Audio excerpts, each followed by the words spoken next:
এখানে পড়ালেখা করে কোনো ক্যারিয়ার নাই, সেজন্য আমরা চাই দরকার হলে আমাদের জীবন শেষ হয়ে যাবে, আমরা দাবি নিয়ে বাড়ি ফিরবো, ডু অর ডাই ম্যাচ খেলবো আমরা। আমাদের দীর্ঘ 16 বছর যাবৎ খালি আশ্বাসের উপরে রাখতেছে, কোনো নিয়োগ বলতে নাই। ফেসিস সরকারে খেলছে কত বছর, এখন বৈষম্যের হাত থেকে আমরা রক্ষা পাইছি, কিন্তু আমাদের এই মেডিকেল সেক্টর ডিএমএফ জাতি এখনো মুক্তি পাই নাই।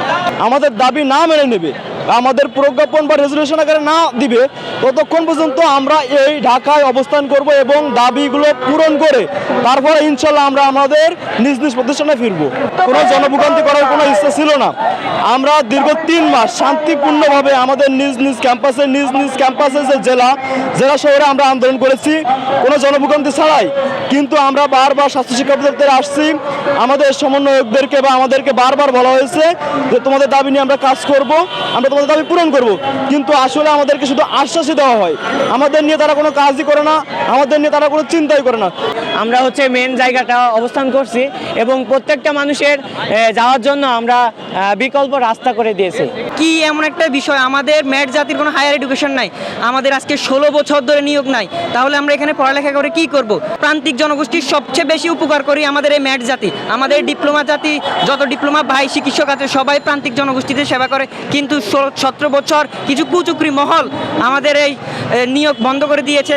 যে পর্যায়ে আমরা এসেছি, আমাদের জীবন শেষ করা ছাড়া আমাদের আর কোনো উপায় নাই। আমাদের কাছে দুইটাই লক্ষ্য, এক আমরা জীবন শেষ করে দেব, না হয় আমরা আমাদের দাবি নিয়ে চলে যাব।